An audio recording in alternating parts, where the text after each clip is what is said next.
নমস্কাৰ আজিৰ ভিডিঅ'ত আমি আলোচনা কৰিম প্ৰেজেন্ট টেন্সৰ 4 নম্বৰ ভাগ প্ৰেজেন্ট পাৰফেক্ট কন্টিনিউয়াস টেন্সৰ বাক্যৰ গঠন আৰু ব্যৱহাৰ সম্পৰ্কে ইতিমধ্যে প্ৰেজেন্ট টেন্সৰ present indefinite tense present continuous tense present perfect টেন্সৰ ব্যৱহাৰ আৰু বাক্যৰ গঠন সম্পৰ্কে অন্য তিনিটা ভিডিঅ' আমি আলোচনা কৰিছো ডেসক্ৰিপচন লিংকত গৈ আপোনালোকে ভিডিঅ' কেইটা সাৰ্চ কৰি চাব পাৰিব তেন্তে আহক পলম নকৰি আজিৰ ভিডিঅ'টো আৰম্ভ কৰো Present perfect continuous tense. Present মানে হৈছে বৰ্তমান, perfect মানে পূৰ্ণ, continuous মানে চলিত, tense মানে কাল। অৰ্থাৎ present perfect continuous tenseৰ অৰ্থ হৈছে পূৰ্ণ চলিত বৰ্তমান কাল।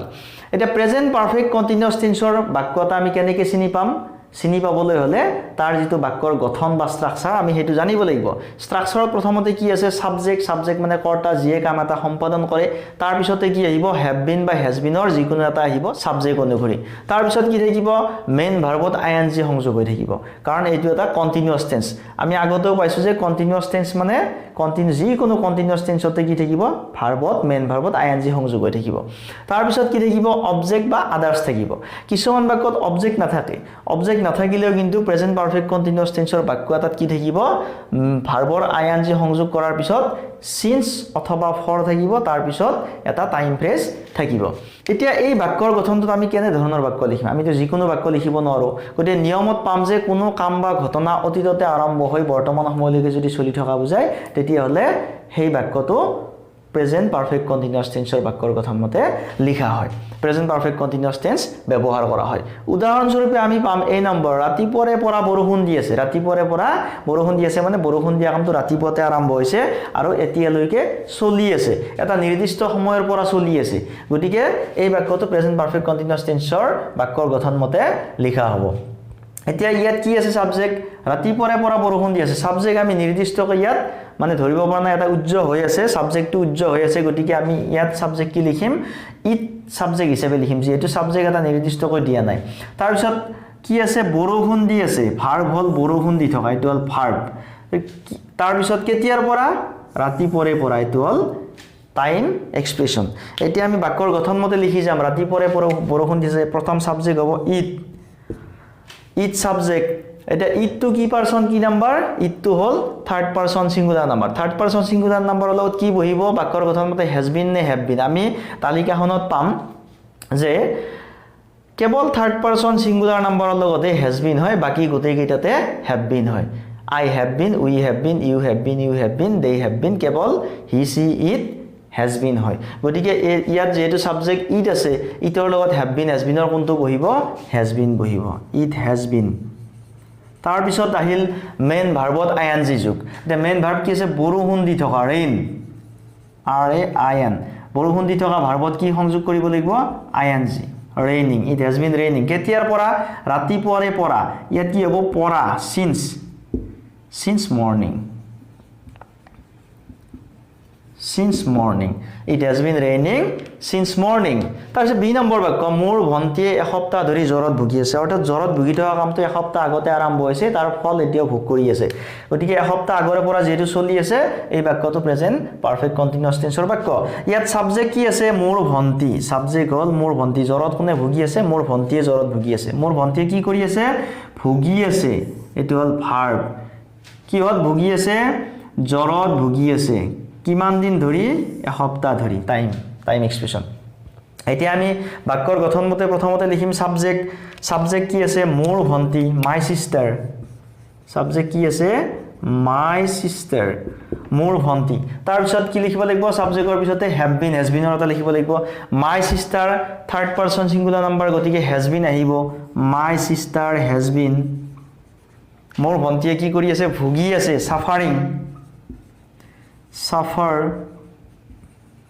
suffering কি হল ভুগি আছে জ্বৰত from fever কেতিয়াৰ পৰা এসপ্তাহ ধৰি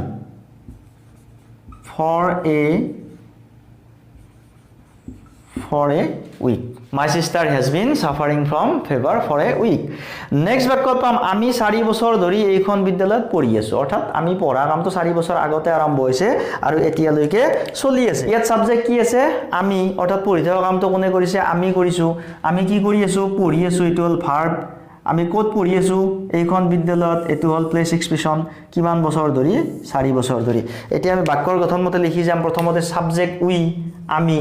উইটো উইৰ পিছত আমি কি লিখিব লাগিব হ্যাভ বিন হ্যাজ বিনৰ যিকোনোটা লিখিব লাগিব এটা উইৰ লগত হ্যাভ বিন হ'ব নে হ্যাজ বিন হ'ব উইটো ফাৰ্স্ট পাৰসন প্লুৰেল নাম্বাৰ উইৰ পিছত হ্যাভ বিন আহিব উই হ্যাভ বিন তাৰ পিছত কি আছে পঢ়ি থকা পঢ়াৰ ইংৰাজী কি ৰিড ভাৰ্বত আমি আইএনজি সংযোগ কৰিব লাগিব বাক্যৰ গঠন মতে উই হ্যাভ বিন ৰিডিং আমি পঢ়ি আছো কত পঢ়ি আছো এইখন বিদ্যালয়ত ইন দিস স্কুল এইখন বিদ্যালয়ত পঢ়ি আছো কেতিয়াৰ পৰা 4 বছৰ ধৰি for 4 years 4 বছৰ ধৰি এইখন বিদ্যালয়ত পঢ়ি আছো নেক্সট 2 নম্বৰ বাক্য 2010 চনৰ পৰা খুৰা গুৱাহাটীত বাস কৰি আছে খুৰা ক'ত বাস কৰি আছে গুৱাহাটীত বাস কৰি আছে কেতিয়াৰ পৰা 2010 চনৰ পৰা ইয়াত সাবজেক্ট কি আছে খুৰা সাবজেক্ট কি কৰি আছে বাস কৰি আছে ভাৰ্ব ক'ত বাস কৰি আছে গুৱাহাটীত প্লেস এক্সপ্ৰেছন কেতিয়াৰ পৰা 2010 চনৰ পৰা এটা আমি বাক্যৰ গঠন মতে লিখি যাম প্ৰথম খুৰা আঙ্কল কি পাৰসন কি number third person singular number গতিকে আঙ্কলৰ লগত কি আহিব has been uncle has been তাৰ পিছত কি আছে বাস কৰাৰ ইংৰাজী লিভ ভাৰ্বত আইএনজি সংযোগ কৰিলে কি হ'ব living uncle has been living ক'ত বাস কৰি আছে গুৱাহাটীত ইন গুৱাহাটী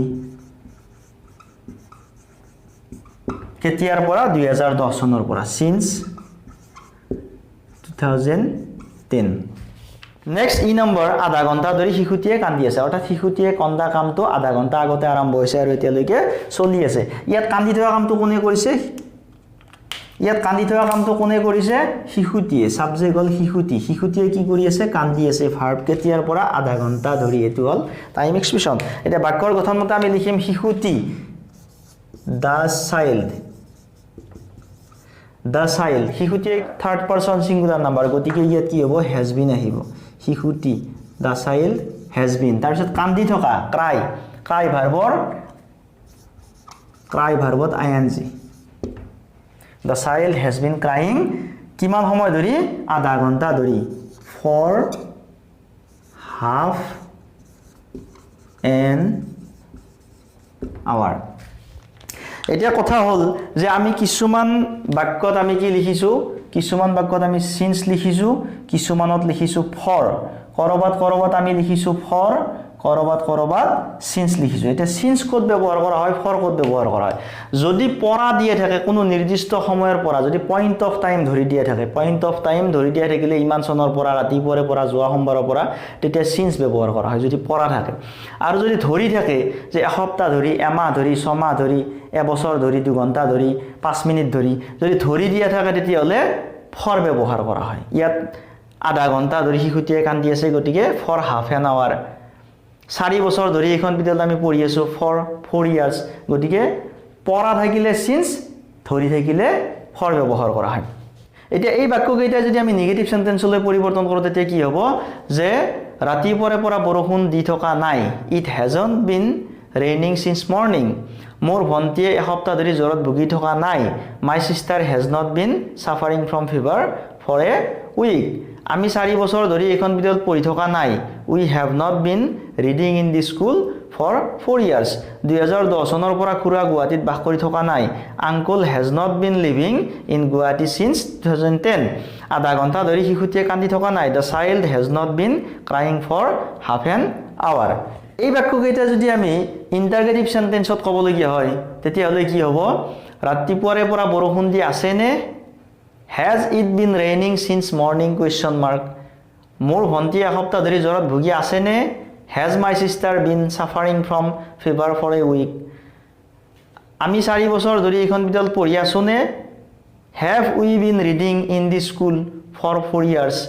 2010 চনৰ পৰা খুৰা গুৱাহাটীত বাস কৰি আছে নে has uncle been living in Guwahati since 2010 আধা ঘণ্টা ধৰি শিশুটিয়ে কান্দি আছে নে has the child been crying for half an hour ইন্টাৰগেটিভ কৰিলে কি কৰিব লাগে যেটো অক্সিলাৰি ভাৰ্ব থাকে সাবজেক্টৰ পিছত সেই অক্সিলাৰি ভাৰ্বটো সাবজেক্টৰ আগত লিখি দি বাক্যটোৰ শেষত কোৱেশ্চন মাৰ্ক দিব লাগে আৰু নেগেটিভ কৰিলে কি কৰিব লাগে সাবজেক্টৰ পিছত থকা অক্সিলাৰি ভাৰ্বৰ বা হেল্পিং ভাৰ্বৰ লগত নট বহুৱাই বাক্যটো নেগেটিভ কৰা হয় এতিয়া আমি যদি এই ভাৰ্ব কেইটা যদি কনজুগেট কৰো work live speak এই ভাৰ্ব কেইটা যদি কনজুগেট কৰো প্ৰেজেন্ট পাৰফেক্ট কন্টিনিউয়াস টেন্সৰ স্ট্ৰাকচাৰ মতে তেতিয়া কি হ'ব work ভাৰ্বটো কৰিলে I have been working we have been working you have been working you have been working he she it has been working they have been working live ভার্বটো কৰিলে I have been living we have been living you have been living you have been living he she it has been living they have been living speak ভার্বটো যদি conjugate কৰো তেতিয়া হলে কি হ'ব I have been speaking we have been speaking you have been speaking you have been speaking he she it has been speaking they have been speaking এতিয়া আমি মনত ৰাখিব লাগিব যে প্ৰেজেন্ট পাৰফেক্ট কন্টিনিউয়াস টেন্স আৰু প্ৰেজেন্ট কন্টিনিউয়াস টেন্সৰ মাজত difference কি যে যদি বৰ্তমান সময়ত চলি থকা বুজায় প্ৰেজেন্ট কন্টিনিউয়াস টেন্স আৰু যদি কোনো এটা কাম অতীততে আৰম্ভ হয় এতিয়ালৈকে চলি থাকে যদি পিৰিয়ড ধৰি দিয়া থাকে বা পইণ্ট অফ টাইমৰ পৰা যদি ধৰি দিয়া থাকে পৰা বা ধৰি যদি থাকে তেতিয়া হলে হেতু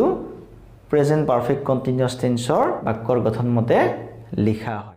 আজিৰ ভিডিওতে আমি এইখিনি আলোচনা কৰিলো পৰৱৰ্তী অন্য এক ভিডিওত আপোনালোক আটাইকে লগ পাম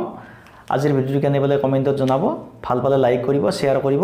আৰু এনে ধৰণৰ ভিডিও পাই থাকিবলৈ মোৰ YouTube channel study Darpan subscribe কৰি অল নটিফিকেশন অন কৰিব ধন্যবাদ জয় আই অসম